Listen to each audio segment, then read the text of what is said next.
Bueno, Andrés, ¿qué resumen nos puedes hacer un poco, qué análisis nos puedes hacer del partido de hoy? Bueno, dos partes bien diferenciadas, donde una primera yo creo que ellos no son superiores, pero bueno, el partido está bastante igualado por parte y parte. Se aprovecha de un error un poco defensivo nuestro en un balón parado. Y bueno, la primera parte, ya digo, una primera parte equilibrada, no muy bonita, pero que lo más justo hubiese sido un empate. Y una segunda parte donde nosotros creo que somos muy superiores al rival, tanto en juego como en generación de jugadas. Yo, por parte de ellos, me parece que no cuento casi nada en la segunda parte, salvo algún córner que lanzaron y tal, pero todas las jugadas acababan con despejes hacia nuestra defensa que recibíamos con bastante claridad. Después éramos capaces, ante un equipo muy bien cerrado, de generar ocasiones, porque bueno, a veces tuvimos esa paciencia, no la necesaria al 100%, pero sí a un porcentaje alto de mover la pelota con cierto criterio y de generar, porque muchas veces se mueve el balón pero no generas nada, entonces tampoco es útil, pero hoy yo creo que movimos bastante bien el balón y generamos ocasiones bastantes para hacernos por lo menos acreedores al empate y incluso a la victoria.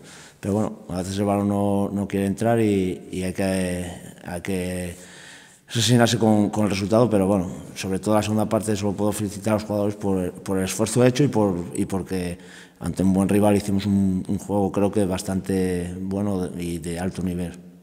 ¿Qué crees que ha faltado ahí para conseguir ahí ese empate? Tal vez un poco más de puntería, un poco de suerte.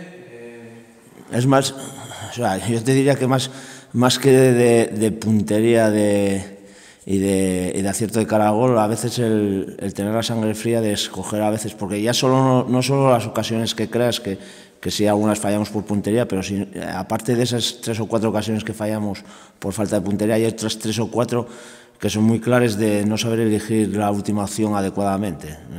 Recuerdo 2 o 3 acciones donde tenemos un claro, después de mover bien la pelota, tenemos claro a un jugador dentro del área solo para que reciba e intente finalizar, y escogemos acabar individualmente. Entonces, bueno, el ansia, el egocentrismo a veces de los delanteros, que eso es en el B, en primera división, en todos los lados. Entonces, bueno, yo creo que, ya digo, fue un partido completo porque generamos ocasiones tanto fallando como después de mala elección que podíamos haber llevado a cabo. Y así por última, bueno, Nelson tuvo que salir en camilla en la segunda parte y tal. ¿Sabéis algo un poco de si es una lesión grave? Bueno, habrá que esperar mañana porque bueno, ahora tiene un poco la zona, la rodilla un poco hinchada y tal, pero las sensaciones no son malas desde el punto de vista que él sí puede andar. Hombre, obviamente tiene dolor, pero es que yo creo que es más golpe que nada. Pero bueno, eso hasta que no baje mañana un poco el hinchazón que tiene ahí en la zona y vea en frío las sensaciones, y a lo mejor que haya que hacer alguna prueba radiológica, o sea, de ecografía o resonancia, no se saldrá de dudas. Pero bueno, yo creo que en principio no parece tan alarmante como pareció en el terreno de juego.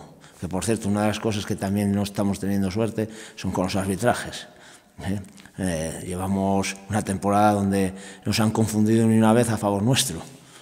Y sí se ha confundido en contra varias veces, porque hoy hay un penalti bastante claro, donde el línea encima te dice, siempre es falta, pero fuera del área. Sí, pero es que no pites ni la falta.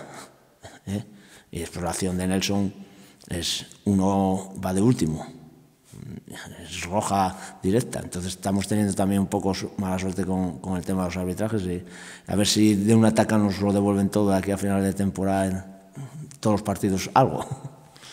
Pero bueno, ánimo y a seguir trabajando, que yo creo que los chavales hoy sí hicieron un buen trabajo.